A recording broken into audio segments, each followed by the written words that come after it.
Salam berjumpa kembali, salam budi luhur. Nah, kita bertemu pada pada pertemuan ketujuh materi keenam mata kuliah algoritma pemrograman dan struktur data. Nah, seperti dua pertemuan sebelumnya kita membahas tentang percabangan, di mana di bagian pertama adalah percabangan sederhana, kemudian percabangan lanjutan yang terdiri dari nested, branch nested atau F bersarang, dan di sana juga sudah kita bahas sedikit dengan case ya.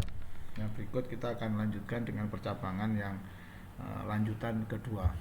Nah, perhatikan penggalan program berikut.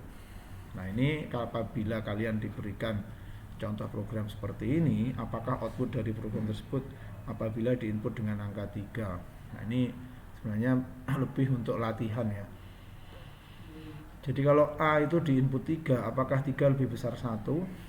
F3 lebih besar 1, betul, maka akan dicetak pesan Atma Luhur, karena 3 lebih besar dari 1. Nah, ini nanti bisa dicoba di baik di laptop maupun di Android kalau menggunakan Pascal.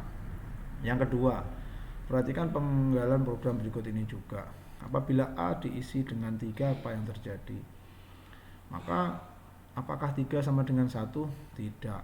Berarti akan, kalau ini tidak tidak mengandung nilai kebenaran, maka di sini terdapat else, sehingga akan tercetak STMIK. Kira-kira seperti itu. Berikutnya, nah ini juga sama, kalau di-entry dengan 3, maka ya setelah A-nya di-entry dengan 3, ternyata di sini ada statement yang menunjukkan bahwa A nilainya diisi 1. Kemudian di sini ada F. Apakah FA sama dengan 1? Iya. Karena A memang sudah, walaupun awalnya diisi 3, juga sudah diganti dengan 1. Sehingga F kondisinya ini bernilai benar. Ya. Karena A1 sama dengan 1, maka akan tercetak Atma Luhur. Nah, program berikutnya. Pada program berikutnya juga sama, seandainya diisi 3 ya, apakah A atau 3 lebih dari 1? Betul. Apakah 3 lebih dari 1? Betul. Kemudian ada F lagi bersarang. Apakah 3 kurang atau sama dengan 2? Salah. Akibatnya adalah apa? Program ini tidak akan mencetak apapun. Kira-kira seperti itu. Berikutnya adalah sama. Jadi di entry dengan angka 3 lagi. Apakah 3 lebih besar dari 1? Betul. Ya. Apakah 3 kurang sama dengan 2? Salah. Kalau salah berarti walaupun tidak ada else pada F yang kedua, tapi ternyata di bagian bawah ya NF yang kedua ada statement cetaklah STMIK. Jadi walaupun apakah benar, apabila pernyataan pada F pertama nilai mengandung kebenaran, maka STMIK itu tetap dicetak ya. Seperti itu.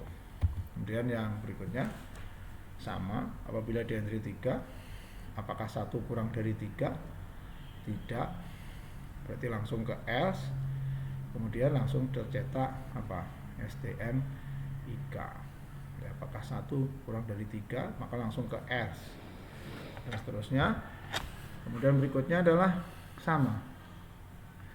Apakah 3 lebih besar sama dengan 1? Iya. Kemudian A sama dengan A. A adalah 3 ya. A adalah 3 dikurangi 1. 3 dikurangi 2, 1. Nah, kemudian A nilainya menjadi 1. Apakah 1 kurang dari atau sama dengan 2? Iya, maka akan tercetak Atma Luhur. Kira-kira seperti itu. Dan berikut ini adalah apabila ya, angka huruf variabel A diisi dengan 2, diisi 3, dan B diisi dengan 2, apa yang terjadi ya. Jadi A diisi 3, B diisi 2. Apakah A lebih besar sama dengan B? Tidak. Ya, tidak. Karena A-nya 2. Betul, A-nya 3, B-nya 2, betul. Kemudian A sama dengan B. Kemudian A nilainya diganti dengan B menjadi 2. Kemudian A yang sudah bernilai 2 dibandingkan dengan 2, apakah sama? Sama. Maka ini akhirnya akan mencetak kalimat atma luhur. Kemudian ini yang terakhir ya. Sama, diisi dengan A3, B2. Apakah 3 lebih besar sama dengan 2? Betul. Kemudian B yang bernilai 2 diisi dengan nilainya A. B menjadi 3. Diisi dengan nilainya A. Ya. Apakah A yang dari tadi tidak dirubah nilainya tetap 3 sama dengan 2? Tidak, karena A 3 tidak sama dengan 2. Maka pada program ini tidak akan mencetak apapun. Kemudian ini untuk latihan, silahkan dibuat program. Jika di input nilai 60, maka akan ada pesan selamat Anda lulus. Nah, ini jika di input nilai kurang dari di bawah 50, misalnya di input 50, supaya ada pesan maaf Anda gagal. Ini bisa dibuat program seperti ini ya. Di input 60 juga tetap akan tampil lulus, di input kurang dari 60 juga tetap tampil gagal. Sehingga sebenarnya ini algoritma program pertama dengan kedua digabungkan dan akhirnya bisa dibuat satu program dengan memanfaatkan struktur if then else gitu ya. Dan seterusnya seperti ini.